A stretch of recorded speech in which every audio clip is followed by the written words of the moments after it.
Allez, on est parti pour cette troisième partie.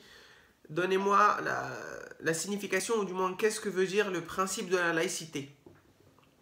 Le principe de la laïcité.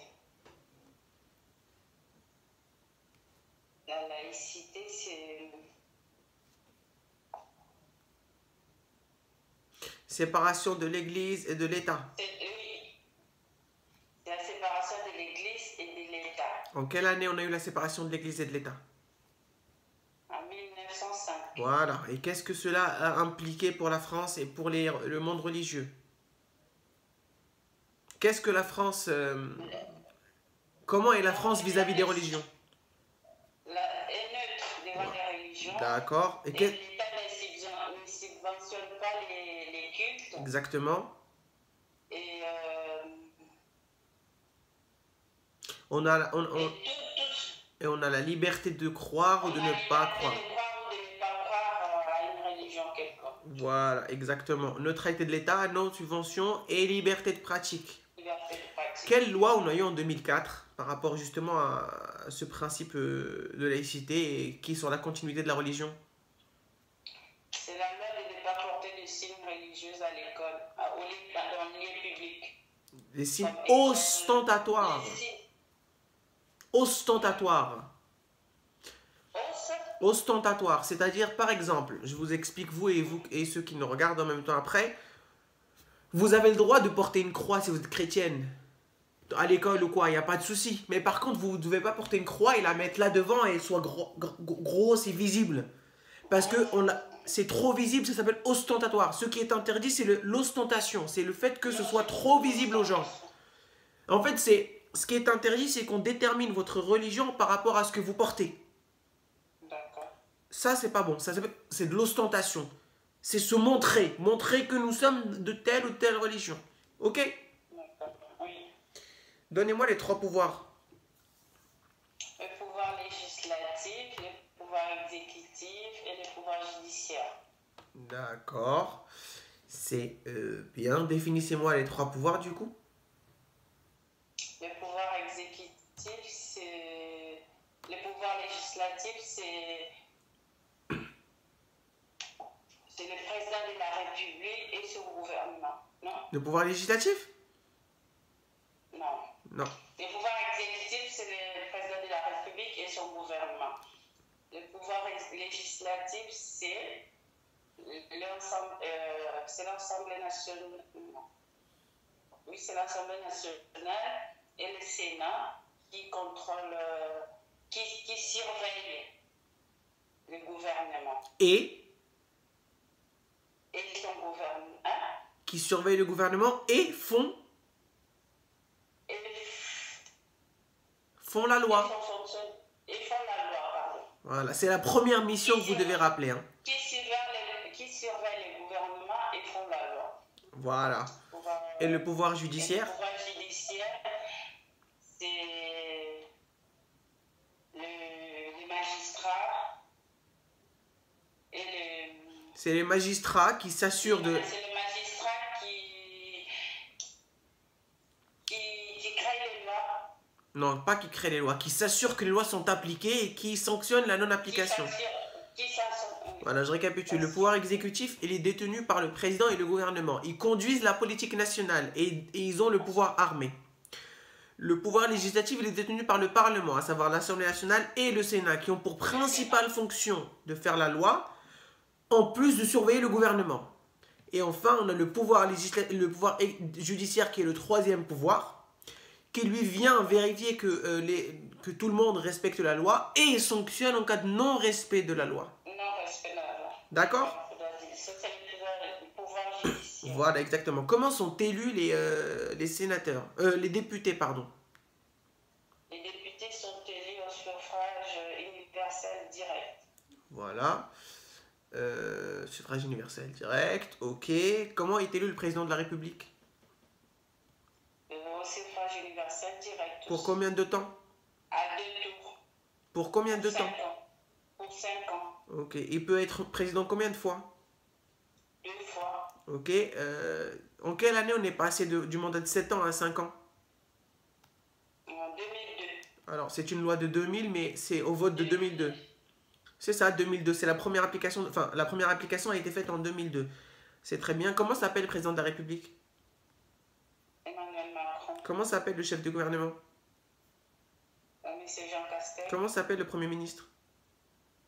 Monsieur Jean Castex. Comment s'appelle le ministre de la Santé? Ministre de la Santé, Michel Blanquer. Michel. Olivier Véran. Olivier Véran. Ah, oui. Comment s'appelle le ministre de l'Éducation nationale? Michel Blanquer. Blanquer. Blanquer. Blanquer, c'est ça. Ah. C'est Blanquer. C'est Blanquer. Combien il y a de pays frontaliers à la France? Avec la France? Les pays frontaliers. Combien il y a de pays frontaliers à la France? 8. Cité ou combien? 8, oui. Vous les connaissez? Non, je ne connaissais pas. Vous connaissez? Pas tout ça. Pas tous en fait.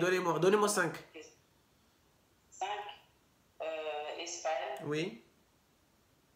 Belgique. Oui. Allemagne. Oui. Non. Si. Allemagne, oui. Allemagne et puis Italie. Non. Si, l'Italie aussi, pardon, excusez-moi. Je me suis perdu. Italie et un dernier? Italie. La Suisse. La Suisse. Ah, C'est bien. C'est pas mal déjà. C'est bien. Vous êtes une femme et vous êtes donc concernée par cette loi. Est-ce que vous avez le droit d'avorter maintenant, si vous voulez avorter? Oui. Ok. Est-ce qu'une personne mineure peut avorter? Oui. Ok. Donc, depuis quelle année on a le droit d'avorter librement? Depuis 1975. Et c'était quelle loi?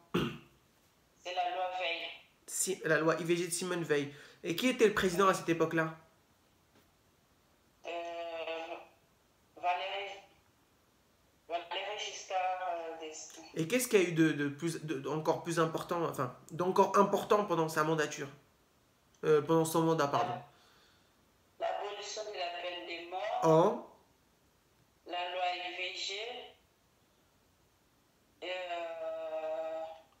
l'âge de la majorité à 18 ans. L'âge de la majorité à 18 ans. Et en quelle année on a eu l'abolition de la peine de mort? En 1980. 80. Ok. Qui était à l'initiative justement de ce projet? L'abolition de Robert Badinter. Robert Badinter. C'est Robert Badinter qui était ministre de la Justice, me semble-t-il, à l'époque. Et c'est lui qui a conduit justement cette perspective. À quelle guerre on relie la bataille de Verdun?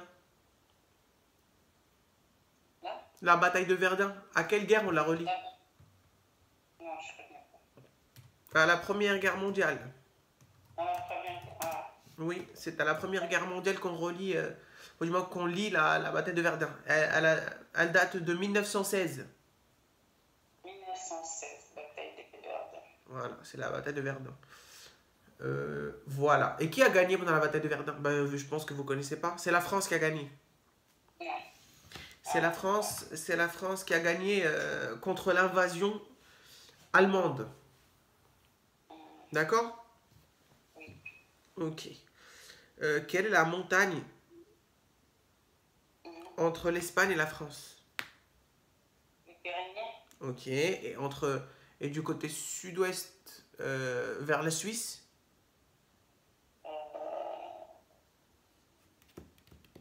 Les Alpes. Les Alpes. Combien il y a d'habitants en France?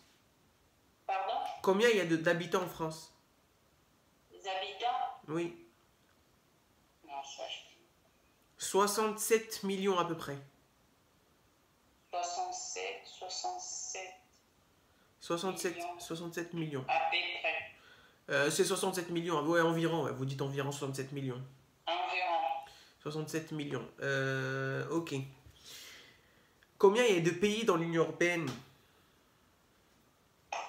Nous avons 27 en ce moment. Ok. On avait 28 avant. Et il y avait quitter. Comment ça s'appelle le retrait de l'Angleterre de l'Union européenne? Le Brexit. Ok. Qu'est-ce que symbolise le drapeau européen?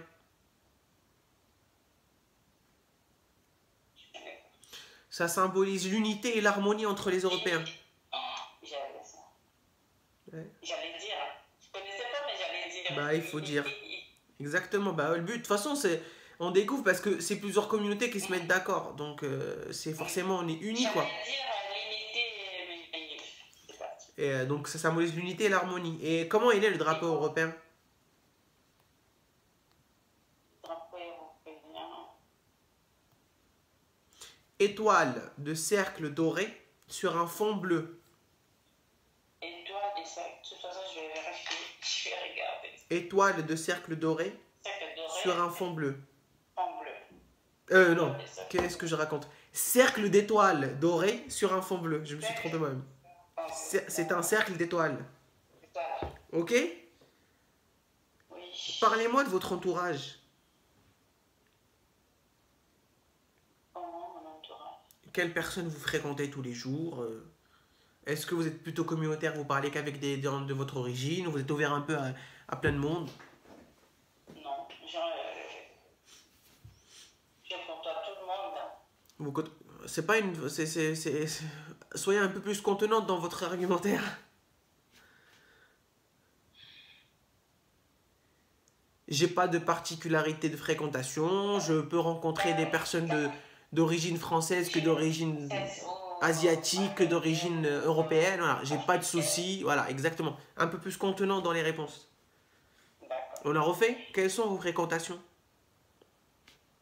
Je côtoie tout le monde d'origine et tout d'origine. J'ai pas de préférence de mes fréquentations.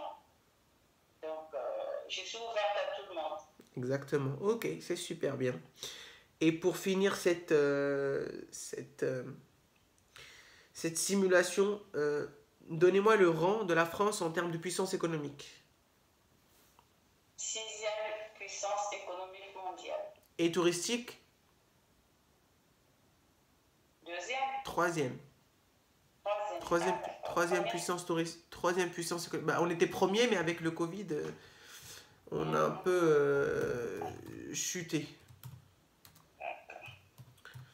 Mais bon, on aura le temps de se rattraper avec dans l'avenir. En tout cas, les troisièmes. Les troisièmes, normalement. Qu'est-ce que je voulais vous poser encore? Question importante. Comment est décédé le roi Louis XVI? Il a été guillotiné. Il a été guillotiné. Ok. Comment s'appelait sa femme? Marie-Antoinette d'Autriche. Voilà, exactement. Ils sont morts le même jour ou pas?